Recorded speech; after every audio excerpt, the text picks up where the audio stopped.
The music stopped. The king lowered his microphone. And then everything changed. In an instant, the thunder of 18,000 voices was replaced by a silence so heavy it pressed against the chest. This was Elvis Presley at the height of his power. An icon who could electrify a crowd with the flick of his wrist. A legend whose voice could drown out doubt itself. Yet here he was, frozen mid-song, eyes locked on something no one else could see at first. The spotlight, once chasing his every move, shifted and landed on a small figure in the crowd. A child, no glittering costume, no screaming fan frenzy, just a frail little body fighting for each breath, eyes too wise for 7 short years. Against the noise of an empire, a single fragile voice rose. Elvis! The arena gasped. Security tensed. Managers whispered frantically from the wings. Everyone knew the rule. The show must go on. But Elvis wasn't just a showman tonight. He was a man standing at a crossroads, staring down a decision that could derail an entire performance. Do you honor the machinery of fame or stop it cold? For one fleeting moment of humanity, 1,000 fans leaned forward, suspended in that breathless pause. A king, a child, and a question no one saw coming. What happened next would become legend, not because of a guitar riff, not because of a rhinestone suit, but because of a choice that reminded the world what it meant to be human. By the time the night was over, hardened men and starstruck teens alike would leave the arena with tears streaming down their faces. And it all began with the moment Elvis dared to stop the music. Las Vegas in the 1970s wasn't just a city, it was a kingdom, built on neon lights and spectacle. And at its very center stood one throne, one crown, one king, Elvis Presley. When he stepped on stage, the air itself seemed to change. The curtain rose, the horns blasted, and the crowd erupted like a tidal wave crashing against velvet walls. Every seat filled, every heart pounding, every soul ready to be carried somewhere beyond the desert night. This was Elvis at the height of his reign. Jumpsuits glittering like armor, voice commanding not just notes but destinies. In those days, he wasn't simply performing. He was embodying an entire era's hunger for escape, for beauty, for something larger than the smallness of daily life. Fans didn't just come to watch him sing, they came to touch a piece of immortality, but beneath the thunder of applause lurked another power, the industry, the contracts, the relentless clockwork of fame that demanded one thing above all else. The show must go on. It was the unspoken villain in every performer's life, the faceless machinery that reduced human beings to engines of profit. To falter was to fail, to pause was to lose, and in that ruthless equation, compassion often had no line item. A performer was told, keep moving, keep smiling, keep singing, because if you stop for one, you might lose them all. But Elvis Presley had never been easy to fit inside that cage. For all the glitter, he carried the soul of a man raised in poverty, a man who knew the sting of hunger, the loneliness of struggle, the deep ache of prayers whispered in the dark. That humanity didn't disappear under the spotlight. It burned brighter. So when the night arrived where one fragile child's fate collided with a legend's, the stakes were clear. Elvis would face more than a crowd. He would face the system itself. Would he be swallowed by the machinery, another cog turning in perfect rhythm? Or would he risk breaking it apart, proving that even in Las Vegas, where everything had a price, love and compassion could be priceless? The stage was set, the question was waiting, and the king was about to answer. When Elvis stepped into the spotlight, it wasn't just a man walking onto a stage. It was as if the room itself bowed. He didn't need pyrotechnics or flashy tricks. The power came from within him, radiating like fire through velvet. His smile could ignite a wave of screams, but his eyes told a different story. They carried a softness and unshakable empathy, as though he could see through the glittering crowd and into the pain or joy tucked inside each person's chest. This was the paradox of Elvis Presley. He was the king of rock and roll, adored by millions, yet somehow he made strangers feel seen. When he sang, it wasn't simply performance, it was confession, prayer, an embrace all at once. A ballad wasn't just words carried on melody. It was the trembling of every broken heart stitched into harmony. A gospel hymn wasn't just faith on display. It was proof that he still believed in something higher than fame. Fans would swear he sang directly to them. A soldier just home from war, a young immigrant longing to belong, a mother drowning in quiet exhaustion. All felt that his voice was speaking their truth. He reached across barriers of language, class, and color, embodying the dream that music could unite where politics divided. And yet the true miracle wasn't in the rhinestones, the legendary hip shake, or even the velvet thunder of his voice. It was in the way he carried himself, as though every note mattered because every listener mattered. Elvis didn't just collect applause. He absorbed it, transformed it, and gave it back as something deeply personal. So when fate placed a fragile 7-year-old in his path, Elvis wasn't entering that moment as a superstar. He was entering it as the man he'd always been, deeply human, profoundly empathetic, ready to feel every cry that reached him, even if it meant stopping the music itself. In the sea of sequins, spotlights, and electric applause, there sat a figure who did not belong to the spectacle. A boy, 7 years old, body frail, spirit flickering like a candle fighting against the wind. His parents had carried him into the arena with the quiet desperation only love can fuel, knowing this might be the first and last time their child would ever see his hero in person. The villain of this story wasn't a man in a suit, nor a rival waiting in the wings. It was something far colder, far crueler: time, illness, the shadow of mortality creeping over a child who had barely begun to live. Every cough, every weary blink was a reminder that his fight was against something no audience could cheer away. No song could banish. Doctors had told the family the truth with clinical detachment. There would be no cure, no miracle in the hospital halls. But for one night in this arena, the boy was free from tubes and machines. Here, he could feel the pulse of life through music. And though his body betrayed him, his spirit refused silence. Even as the roar of 18,000 voices drowned nearly everything, he tried to call out the name of the man he admired most. Elvis! It was a cry that pierced deeper than any note in the set list. Because standing against the unstoppable force of Elvis's fame, the legend, the icon, the untouchable king was an immovable object, a child's mortality. And in that clash lived the heart of the conflict. The machine of the entertainment world didn't pause for illness. It never had. To the industry, he was just another face in a crowd, another ticket sold. But to Elvis, if he chose to see him, this child would become something greater, a reminder of why music mattered at all. And so the villain of this night revealed itself in cruel honesty. Not a heckler, not a critic, not a competitor. It was death itself lurking at the edge of innocence, daring the king to acknowledge it. Would Elvis sing past it as though nothing were there? Or would he defy the rules of fame and face down the one opponent even legends cannot outrun? The curtain rose and the room erupted. Horns blared, drums pounded, and 18,000 voices fused into one tidal roar. Elvis strode onto the stage with the confidence of a man who knew every pair of eyes belonged to him. Sequins caught the light and scattered it across the arena like sparks from a fire. He tilted the mic, curled his lip, and in an instant, the king owned the night.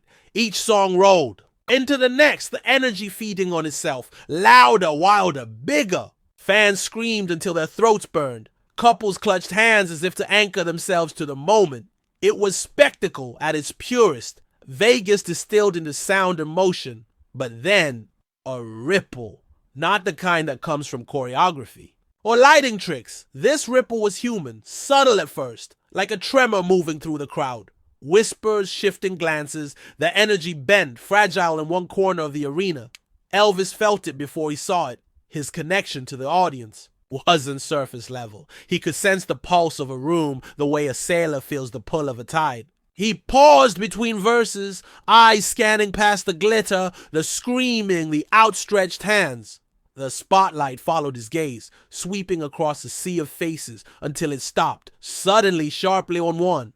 A child, small, pale, weakened, parents bracing him, as if their arms alone could hold back the inevitable. The boy's lips moved, but his voice was nearly swallowed by the cavernous space. Still, the word carried Elvis. The sound sliced through the music, through the roar of fans, and landed in the king's chest. For a second, he faltered. Just a flicker, barely perceptible to anyone but those closest to him. But in that flicker, a war began. On one side, the machine. Managers at the edge of the stage, signaling with urgent eyes, "Keep going, don't stop!" The crowd didn't pay for drama. The unspoken rule of entertainment pressed heavy. The show must go on. On the other side, humanity, a child's plea, a life measured not in years, but in dwindling moments. This wasn't another autograph seeker, another fan pushing through the crowd. This was mortality itself, fragile and unignorable, daring the king to stop pretending the stage was a world apart.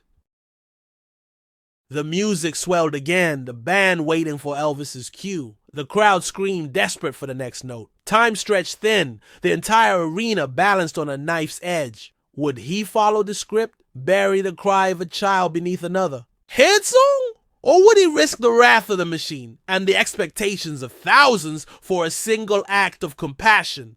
Every eye was on him. Every second was louder than the last. The king stood at the crossroads, the world holding its breath. And in that silence, history waited for his choice. For a heartbeat, Elvis stood frozen, caught between the rhythm of his band and the fragile call of the child. The audience, still roaring, had no idea of the storm churning beneath the rhinestones. They wanted another song, another hip shake, another eruption of energy to carry them higher into the night. The crowd's hunger was insatiable, and it pressed against him like a tidal wave demanding its king. Behind the curtains, management leaned forward, eyes sharp, hands cutting through the air in urgent signals. Keep moving, don't stop, stick to the set list. They lived by the rules of the industry, rules written in contracts and bottom lines. To pause was to lose momentum. To deviate was to risk chaos. A single child, no matter how frail, could not outweigh the 18,000 tickets sold, the millions of dollars behind the machinery of Elvis Presley. And then there was the cruelest adversary of all, time. The boy's face revealed it plainly. Every shallow breath, every flicker of exhaustion was a reminder that moments were slipping away faster than anyone could grasp. The villain wasn't just the industry's cold efficiency. It was mortality itself, merciless and unstoppable. Elvis could feel it, like sand running through his fingers. For a moment, it seemed compassion might be buried. Elvis's eyes darted back to the band, his body swaying as if ready to pick up the song again. The musicians waited, hands poised, ready to drown the silence with music and erase the interruption as though it never existed. The managers nodded, believing they had won, believing the machine would carry on unbroken. But as the crowd cheered, louder, demanding more, a shadow crept into the moment, dread. Because if Elvis turned away now, if he ignored the boy's fragile plea, the night would continue, but something essential would be lost. His humanity, his truth. The world leaned closer, unknowingly perched at the edge of heartbreak. Would the king surrender to the machine's command, or would the child's voice vanish into the noise forever? The balance tilted, and for a breathless instant, compassion seemed outmatched. Elvis's hand tightened around the microphone, knuckles pale beneath the glare of the spotlight. For the first time that evening, his legendary composure wavered. He was the king, yes, but even kings can feel the crushing weight of expectation. 18,000 fans were waiting, voices rising, restless for the next note. The band shifted uneasily, ready to play.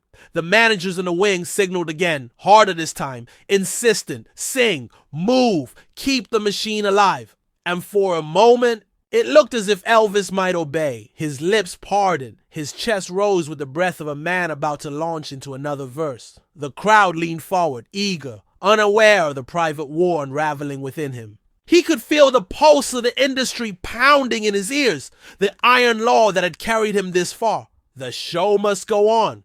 To defy it would mean confusion, backlash, headlines accusing him of losing control. He glanced toward the boy again. Small, fragile, a body fighting battles no 7-year-old should face. The child's eyes locked on his, unblinking, pleading in silence. And yet Elvis hesitated still. Could he really stop everything for one child when thousands had come for him? Could he risk disappointing the masses, risking the wrath of the very machine that made him a star? The silence stretched long, uncomfortable, like a rope pulled taut. His fans, sensing the delay but not the reason, began to clap and chant, urging him back into motion. Every cheer was another weight on his shoulders, pressing him away from compassion and back into performance. And in that instant, Elvis Presley, this man who had conquered stages, movies, and history itself, looked vulnerable, trapped. A king cornered not by enemies but by expectation. The boy's fragile cry echoed in his mind. Elvis trembled on the brink of decision, and for the first time, it seemed he might not have the strength to choose, and then it happened. Elvis lowered the microphone. The band froze mid-note, horns stuttering into silence, guitars hanging in the air unanswered. A ripple moved through the arena, confusion at first, then stillness, then something else entirely. 18,000 people, once a roaring ocean, hushed as though some invisible hand had pressed pause on the night. The king of rock and roll was breaking the script. He didn't rush. He didn't cover the moment with jokes or bravado. Instead, he let the silence grow, heavy and electric, until even the restless shouts dissolved. Eyes wide, fans leaned forward, sensing something extraordinary was about to unfold. And then the spotlight shifted again, sliding across the crowd before landing squarely on that small, fragile figure. Elvis followed it with his gaze, shoulders softening as his eyes locked on the boy. He lifted the mic, but he didn't sing. He spoke. There's someone here tonight who needs us more than this show does. Gasp fluttered through the arena. No one expected it. Not the managers wringing their hands, not the band waiting for orders, not the audience who had come for spectacle and now found themselves witnesses to something far more intimate. Elvis stepped closer to the edge of the stage, his voice low but unshakable. This little one right here, he's the reason we're going to stop for a minute, because sometimes the music has to wait and a heart takes over. In that silence, 18,000 people held their breath. What had been a concert just moments before now felt like a congregation. The king had shifted the stage from entertainment to something sacred, and for the first time that night, the crowd wasn't demanding. They were waiting, hanging on what their idol would do next. Against the machine, against the rules, Elvis Presley had made his choice, and the world leaned in, hungry for the miracle about to unfold. Elvis stepped down from the stage, not in a grand flourish, not in the practice strut his audience knew so well. This time, it was different, slower, gentler, each step deliberate, each movement a rebellion against the machinery, urging him to keep the show rolling. Security stiffened, unsure if they should intervene. Managers froze, powerless to stop what was unfolding. The king was no longer following anyone's script but his own. The spotlight followed him into the crowd, cutting a path through the darkness until it landed on the boy. The arena, once deafening, now pulsed with a silence so total it felt sacred. Elvis reached the child, lowered himself onto one knee, and in that instant, the king of rock and roll vanished. What remained was a man with tired eyes, a trembling voice, and a heart too large to stay locked behind a microphone. He took the boy's small hand in his own, calloused from years of guitars and hard living, and whispered, "This one's for you." Then, without waiting for music or cue, he began to sing. It wasn't the booming, stage-filling voice fans knew. It was softer, stripped bare, carrying the weight of every prayer, every lullaby, every moment of love he had ever known. Each note wrapped itself around the child like a blanket, fragile yet fierce, as though he could shield him from the cruelty of time itself. The boy's lips curved into the faintest smile, and tears streamed down his parents' faces. All around, 18,000 strangers stood motionless, watching their idol transform. This wasn't fame. This wasn't spectacle. This was the king laying down his crown for one soul, proving that the measure of greatness isn't in applause but in compassion. The band, sensing the holiness of the moment, began to play softly. Behind him, gentle chords, hushed rhythms, as if afraid to break the spell. But it wasn't about them. It wasn't about the audience. It wasn't even about Elvis anymore. It was about one boy, one fleeting moment of dignity and joy carved out of the shadow of death. The final note hung in the air like a prayer carried heavenward. Elvis held it, eyes closed, as though pouring every ounce of his spirit into the boy's frail body. And when the sound finally broke, the silence didn't return. Not immediately. Instead, it shattered into something greater. 18,000 people wept as one. Tough men who'd never shed a tear. Teenagers who came for the thrill. Mothers clutching their children. All undone by the simple, devastating power of a man who chose heart over spectacle. By the final note, there was no show, no stage, no distance between them. There was only love, raw and undeniable. Elvis Presley had entered the arena a king, but he left in that moment something far greater, the King of Hearts.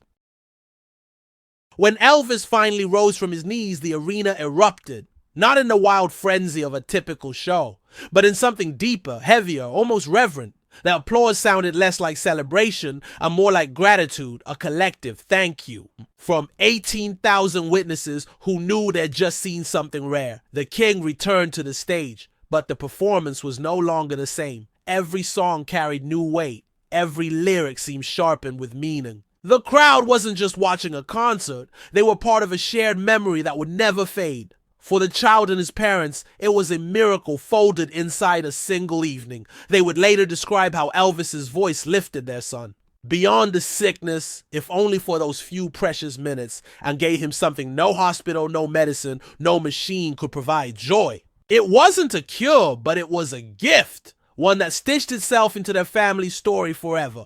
And though the boy's battle with time could not be won, the memory of that night became immortal. His parents would share it with neighbors, reporters, and anyone who would listen. The tale spread far beyond Las Vegas, whispered from fan to fan, told like gospel, that even at the height of his fame, Elvis Presley stopped everything for one child.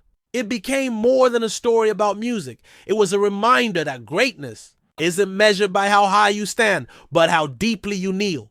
The rhinestones, the screaming fans, the record sales, all of it paled in comparison to the moment when a man chose love over legend. The concert resumed, yes, but it would never again be remembered as just another night in Vegas. It became proof that even icons are most powerful, not when they shine above us, but when they bend down to meet us where we are. In interviews, Elvis often returned to one simple truth: when you sing, you have to mean it, because somebody out there needs it more than you'll ever know. That night in Las Vegas proved those words weren't just philosophy, they were his way of living. For a fleeting moment, one man's voice did the impossible. It silenced death. It took the relentless ticking of time, the shadow of illness, the cold machinery of fame, and replaced it with something larger: compassion. And if music could do that for a single child, what could love, courage, and unity do for the rest of us?